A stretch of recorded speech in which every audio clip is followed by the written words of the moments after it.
हिमाचल में बीजेपी की सरकार ने 1 साल पूरा कर लिया है और जयराम ठाकुर जो हैं उन्होंने 1 साल में क्या काम किया है वो हमारे साथ खुद यहाँ पे मौजूद है, उनसे बात करते हैं। जयराम जी, मुझे अगर मैं पिछले 1 साल की बात करूँ आपके कामकाज की, तो क्या सबसे बड़ी उपलब्धि आप मानेंगे पिछले 1 साल में? सबसे बड़ी बात कि प्रदेश की जनता का विश्वास जीता है और 88 विधानसभा क्षेत्र में से 63 विधानसभा क्षेत्र में सीधा संपर्क जा करके लोगों के बीच में स्थापित किया, जा करके उनकी बात को सुना, अपनी बात को कहा और प्रदेश हमको समझ पाया, हम प्रदेश को समझ पाए।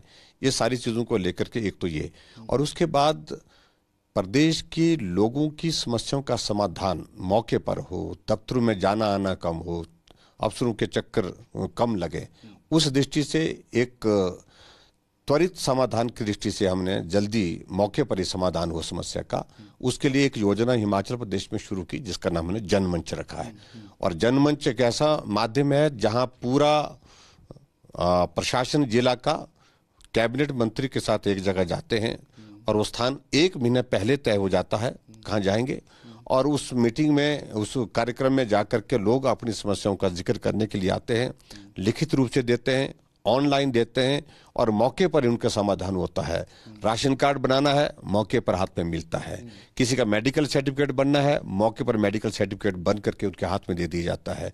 किसी का पानी का कनेक्शन लगना है, बिजली का कनेक्शन लगना है, तो उसके आदेश वहीं पर पारित करके जो है उसके काम के लिए। आपको दुख नहीं लगा कि आप 1 साल का जश्न मना रहे थे और कांग्रेस ने आपके खिलाफ सवालों की झड़ी लगा दी, अपना एक पूरा वो निकाल दिया कि कुछ जयराम सरकार ने कुछ किया ही नहीं है पिछले 1 साल में?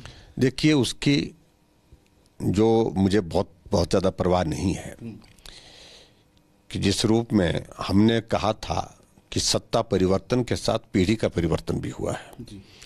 कुछ प्रथाएं अनावश्यक रूप से कुछ वर्षों से चली हुई है। ये चार्जशीट देना और आरोप नहीं है तो भी आरोप लगाना, इन चीज़ों को बंद करना चाहिए। लेकिन हमारे पास 5 वर्ष की चार्जशीट पड़ी है, हमने फिर भी उसके बावजूद भी कार्रवाई नहीं की अभी उस पर। हमने कहा हट के करना चाहिए, काम पर फोकस करो, इन चीज़ों पर बहुत ज़्यादा समय लगाने की आवश्यकता नहीं है। हाँ ठीक है, गलत जहाँ किया होगा वहाँ अपने आप जो है कार्रवाई जहाँ होनी है वहाँ होती है, लेकिन उसके बावजूद भी कुछ भी नहीं किया सरकार ने गलत। लेकिन ये विवशता है कि पिछले कई सालों से परंपरा चली है और उस परंपरा को जो है उसको जारी रखना है, उसको चालू रखना है, इसलिए वो चार्जशीट लेकर के आ रहे हैं। जब हमने देखा और वो चार्जशीट में कुछ भी नहीं है, और मुझे इस बात को लेकर के संतोष है कि उनकी ही पार्टी के सबसे वरिष्ठ नेता ने कहा कि ये चार्जशीट कूड़ेदान में फेंकने लायक है।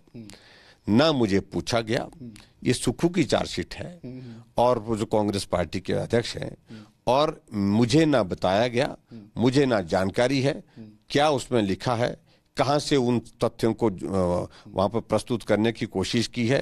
यह आरोप जो है जिस प्रकार से लगाया है, मेरा इन सारी चीजों से कोई भी लेना देना नहीं है, ये उनके सबसे वरिष्ठ नेता वीरभद्र सिंह जी ने कहा। लेकिन 2 बड़े आरोप जो आप पे ये लगा रहे हैं, सबसे पहला आरोप लगा रहे हैं क्षेत्रवाद का, कहना है कि जब से मुख्यमंत्री आए अपने गृह क्षेत्र पे देखते हैं। दूसरी बात ये कहते हैं कि कर्ज जो था, जो पहले ही कर्जे में डूबा था हिमाचल प्रदेश, वो कर्जा जो है वो 3000 करोड़ और बढ़ गया है। देखिए, मुझे लगता है कि ये इन सारे आरोपों का कोई औचित्य नहीं है। औचित्य इसलिए नहीं है कि देखिए, हिमाचल प्रदेश में कोई भी मुख्यमंत्री इतना गहन प्रवास नहीं किया है जिसने 1 साल के कार्यकाल में 68 में से 63 विधानसभा क्षेत्र का दौरा किया है आज तक के इतिहास में।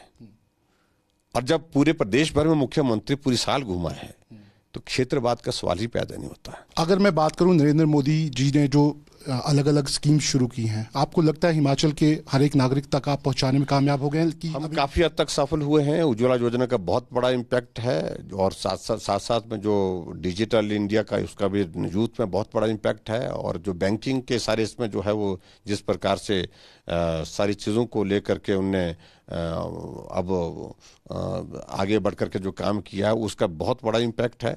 करप्शन को रोकने में हम सफल रहे हैं, तो इसलिए बहुत सारी तमाम चीज़ें हैं जिन चीज़ों का असर है। और सबसे बड़ी बात, मोदी जी की ईमानदार छवि, ये एक बहुत बड़ी पूंजी है। आखिरी सवाल, जिस तरह से अब 2019 बिल्कुल करीब है, क्या आपको लगता है कि नरेंद्र मोदी एक बार फिर देश के प्रधानमंत्री बनेंगे और आपको लगता है कि वही प्यार उनको पूरे देश से मिलेगा? देखिए, मेरा ये मानना है कि नरेंद्र भाई मोदी जी ने इन 5 साल के कार्यकाल में बहुत बेहतरीन काम किया है। उनकी छवि में और निखार हुआ है, उनके नेतृत्व में और ज़्यादा मजबूती मिली है और देश जब प्रधानमंत्री के चेहरे को तलाशेगा तो स्वाभाविक रूप से नज़र एक जगह टिकती है, वो चेहरा है नरेंद्र भाई मोदी जी का। तो आप देख सकते हैं, ये हैं जयराम ठाकुर जो हिमाचल प्रदेश के मुख्यमंत्री हैं और उनका साफ कहना है कि 1 साल में जितना काम वो कर सकते थे उससे ज़्यादा काम उन्होंने किया है और उन्हें पूरा यकीन है कि प्रधानमंत्री नरेंद्र मोदी जो हैं वो अगले टर्म में भी देश के प्रधानमंत्री बनेंगे। वीडियो जर्नलिस्ट एजाज अहमद के साथ शाहनवाज खान, न्यूज़ नेशन, शिमला।